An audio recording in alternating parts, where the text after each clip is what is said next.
Hello everyone. जैसे कि last video में प्रॉमिस किया था कि मैं टोक्यो 2020 ओलंपिक्स की अपनी वॉलंटियर जर्नी की एक वीडियो बनाऊंगा और साथ में आप लोगों के साथ शेयर करूंगा कि आप लोग कैसे बन सकते हैं ओलंपिक वॉलंटियर आगे आने वाले पेरिस ओलंपिक्स में, जो कि 2024 में होगा। तो आज की वीडियो में आप लोगों के साथ शेयर करूंगा कि क्यों मैं ओलंपिक वॉलंटियर बना, क्या इसका एलिजिबिलिटी क्राइटेरिया था, क्या इसका एप्लीकेशन प्रोसेस था, किस किस तरह की ट्रेनिंग्स हुई, कौन कौन से टाइप के ओलंपिक वॉलंटियर्स होते हैं, क्या कोई मॉनिटरी बेनिफिट हुआ, पैसे वैसे मिले या नहीं, उसके अलावा आपको क्या मिलता है एज अ वॉलंटियर, और सबसे लास्ट में आप पेरिस ओलंपिक्स के लिए कैसे अप्लाई कर सकते हैं।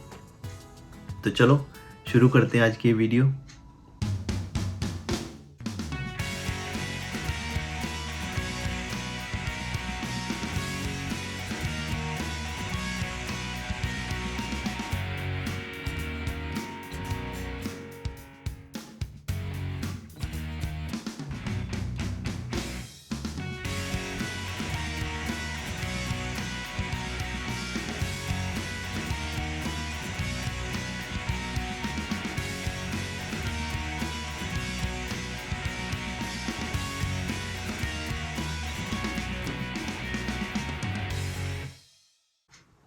हाँ जी, तो क्यों बना मैं ओलंपिक वॉलंटियर। जब 7 सितंबर 2013 में Tokyo won the bid to host 2020 Olympics game, तो बड़ी खुशी हुई। सोचा कि अगर उस टाइम जापान में नहीं भी हुए तो ओलंपिक्स गेम देखने ज़रूर आएंगे। उस टाइम ओलंपिक वॉलंटियर बनने का ख्याल तो बिल्कुल मन में भी नहीं था। ऑनेस्टली पता भी नहीं था कि ओलंपिक वॉलंटियर होता क्या है।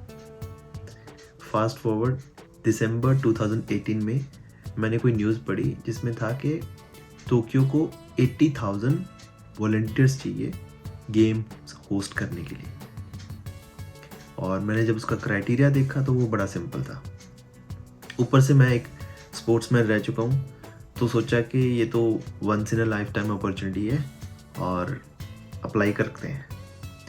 तो मैंने 24 दिसंबर 2018 को अपनी एप्लीकेशन सबमिट कर। ओलंपिक वॉलंटियर का एलिजिबिलिटी क्राइटेरिया ये है कि आपकी एज 18 साल से ज़्यादा हो, आपको इंग्लिश लैंग्वेज आती हो, और उसके साथ अगर आपको कोई और इंटरनेशनल लैंग्वेज आती है that is going to be plus point. For example, जब जापान में गेम्स हुए थे तो उस वक्त अगर किसी भी कैंडिडेट को जापानीज़ लैंग्वेज आती थी तो उनको प्रेफरेंस मिली।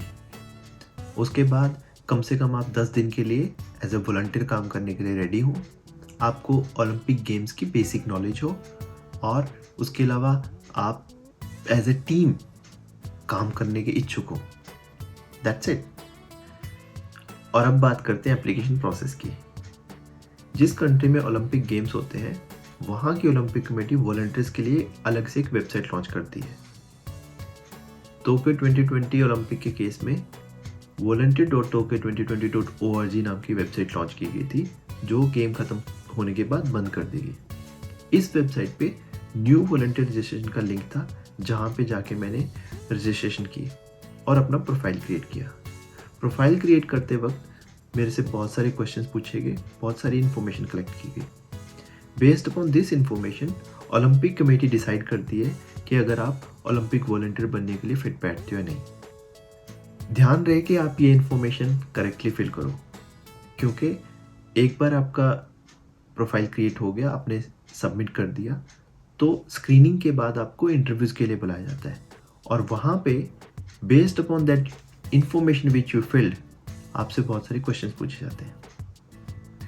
मैंने दिसंबर 2018 के लास्ट वीक में एप्लीकेशन सबमिट की थी, और 21 फरवरी 2019 को मुझे मेल आती है कि आपको ग्रुप इंटरव्यूज़ और ओरिएंटेशन के लिए इनवाइट किया जाता है। इंटरव्यू में उन्होंने बेसिकली मेरे से मेरी बेसिक इन्फॉर्मेशन के बारे में पूछा, क्या क्या इंटरेस्ट है उनके बारे में पूछा, और उसके बाद सबसे जो इम्पोर्टेंट क्वेश्चन था, why do you want to be an Olympic volunteer. और उसके बाद अगर आपको कोई इंटरनेशनल लैंग्वेज आती है तो उसका आपका अलग से टेस्ट होता है। मेरे केस में जापानीज़ लैंग्वेज का वर्बल कम्युनिकेशन का टेस्ट हुआ था, और फिर ये सब होने के बाद हमें टीम बिल्डिंग एक्टिविटीज़ के लिए बुलाया गया। तो वहाँ पे बेसिकली मॉडरेटर जो होते हैं वो नोटिस करते हैं कि आप कितने इंथुजियास्टिक हो, कितना एज अ टीम प्लेयर काम करते हो। तो ये सब होने के बाद फिर मैं घर आ गया। मन में बस यही डर था कि सिलेक्शन होगा या नहीं, क्योंकि 80,000 ओलंपिक वॉलंटियर चाहिए थे, बट 2 लाख से भी ज़्यादा एप्लीकेंट्स थे। क्या क्या ट्रेनिंग्स हुई। फाइनली 19 सितंबर 2019 को मेल आती है कि आपको as a field cast volunteer select कर लिया गया है। और उसके बाद 16 नवंबर 2019 को फील्ड कास्ट का जनरल ट्रेनिंग सेशन था। ये फेस टू फेस सेशन था जिसमें बेसिकली उन्होंने हमें ओलंपिक की हिस्ट्री के बारे में बताया था। फिर उसके बाद 6 मार्च 2020 को मेल आती है मेरे रोल और वेन्यू कंफर्मेशन की, जिसमें था कि मैं कहाँ पे काम करूँगा और क्या काम करूँगा।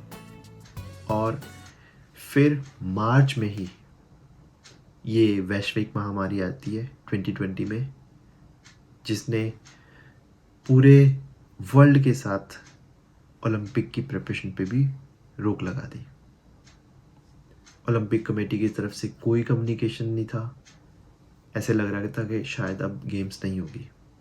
कुछ टाइम के लिए सब कुछ कम्युनिकेशन बंद, सब कुछ न्यूज़ में भी ऐसा ही आना शुरू हो गया कि शायद अब गेम्स नहीं होगी। बट सडनली 13 मई 2020 को एक मेल आती है कि गेम्स होंगी, बट नेक्स्ट ईयर 2020 की बजाय अब गेम्स होंगी 2021 में, बट नाम वही रहेगा, टोक्यो 2020। इवेंट का नाम चेंज नहीं होगा। और उसके साथ उन्होंने ये भी इन्फॉर्म किया कि अब जितनी भी ट्रेनिंग्स जो पहले फेस टू फेस होनी थी, now they are going to be online. और उसके बाद उनका जो ई लर्निंग पोर्टल था उसके ऊपर उन्होंने नोटिफिकेशन भेजने शुरू किए कि ये ट्रेनिंग कर लो, अब ये ट्रेनिंग कर लो। तो वो ट्रेनिंग्स बेसिकली क्या थी कि आपको जो आपका वॉलंटियर का रोल है उसमें आपने कैसे काम करना है, क्या काम करना है, वेन्यू में जाके आपने कैसे एंटर करना है, those kind of trainings basically. और इनकी कोई डेडलाइन नहीं थी, that was purely based upon your own base. तो आप जब चाहो वो ट्रेनिंग्स कर सकते थे। किस किस टाइप के वॉलंटियर्स थे? 2 कैटेगरीज थी, field cast and city cast. Field cast volunteers athletes और स्पेक्टेटर्स को स्टेडियम्स और वेन्यूज के अंदर सपोर्ट करेंगे। सिटी कास्ट वॉलंटियर शहर में बाहर से आए हुए लोगों को टूरिज्म में गाइड करेंगे। फील्ड कास्ट के अंदर फर्दर कैटेगरीज थी like media, health care, technology, ceremonies etcetera etcetera. तो मैं टेक्नोलॉजी ग्रुप में था और ओलंपिक स्टेडियम के मेन स्कोर बोर्ड टीम को सपोर्ट कर रहा था। ये है मेन स्कोर बोर्ड रूम। यहाँ पे 2 ऑफिशियल्स थे और 2 हम वॉलंटियर।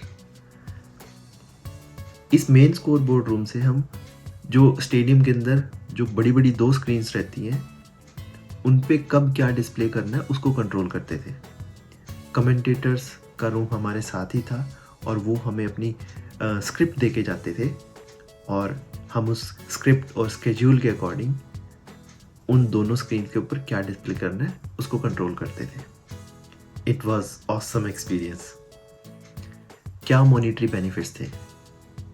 जैसे कि हम सभी को पता है वॉलंटियर का मतलब ही फ्री सपोर्ट है, तो एज सच वहाँ पे कोई पैसे नहीं मिलते थे।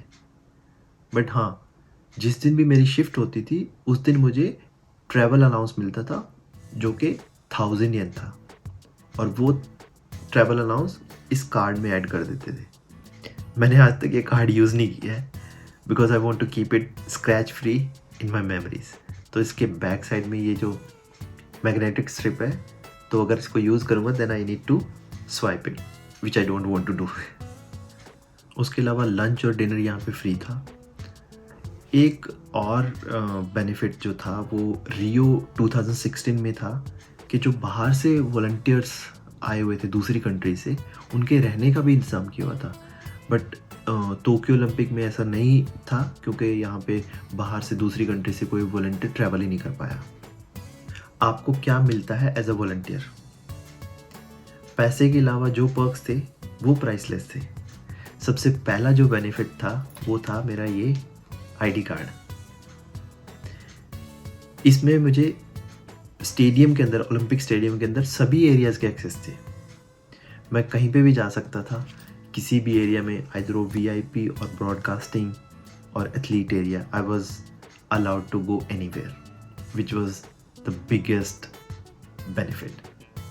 उसके बाद जो क्या बेनिफिट्स थे उसमें आता है आपको यूनिफॉर्म मिलती है। मेरे को 3 टी-शर्ट्स, 2 पैंट्स, 1 जैकेट, शूज़, उसके बाद सॉक्स, मास्क, हैट, बैग, ये हो गया। और उसके बाद हर रोज़ जब भी मेरी शिफ्ट होती थी तो वहाँ पे हमें अलग अलग बैजेस मिलते थे और अलग अलग लोगों से मैं मिला। कोई स्टूडेंट है, कोई किसी कंपनी के अंदर जीएम है, कोई डायरेक्टर है किसी कंपनी का, वो एज ए वॉलंटियर काम कर रहे थे वहाँ पे। And many of them were under cover.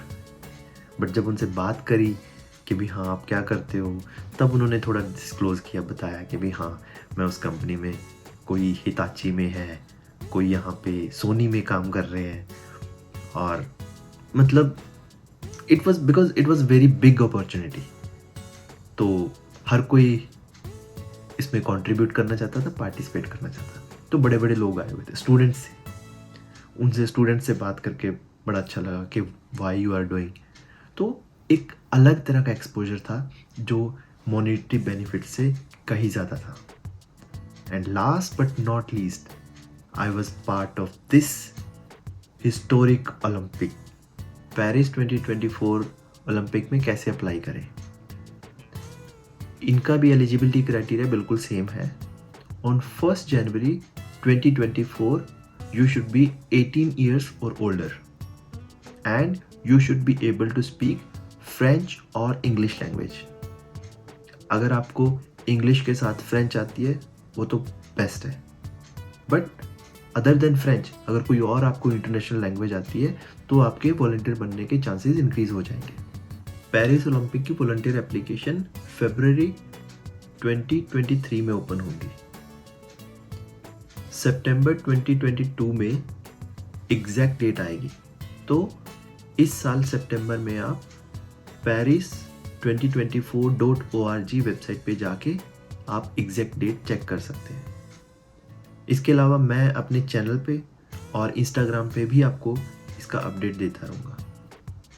जो एप्लीकेंट्स 10 दिन या उससे ज़्यादा के लिए वॉलंटियर सपोर्ट करने के लिए अवेलेबल होंगे उनको प्रेफरेंस दी जाएगी। अगर आप इस once in a lifetime event को एक्सपीरियंस करना चाहते हैं तो पेरिस 2024 में वॉलंटियर के लिए ज़रूर अप्लाई करना। एक नया एक्सपीरियंस ऐड होगा आपकी लाइफ में। और क्या पता अब की बार नीरज चोपड़ा के साथ साथ इंडिया और भी कई सारे गोल्ड मेडल जीत के आए। आई होप आपको ये वीडियो अच्छी लगी होगी। और अगर आपके स्टिल कोई डाउट या क्वेश्चंस हैं नीचे आप कमेंट में पूछ सकते हैं, आई विल आंसर। मैं आपके लिए जापान के लाइफस्टाइल, करियर, इमिग्रेशन एंड और भी बहुत इंटरेस्टिंग टॉपिक्स पे वीडियो लेके आता रहूँगा। तो आप चैनल को सब्सक्राइब करें और for more frequent updates you can follow me on Instagram. My Instagram ID is IamVikasdeep Singh। तो इसी के साथ मिलते हैं नेक्स्ट वीडियो में। Till then stay safe.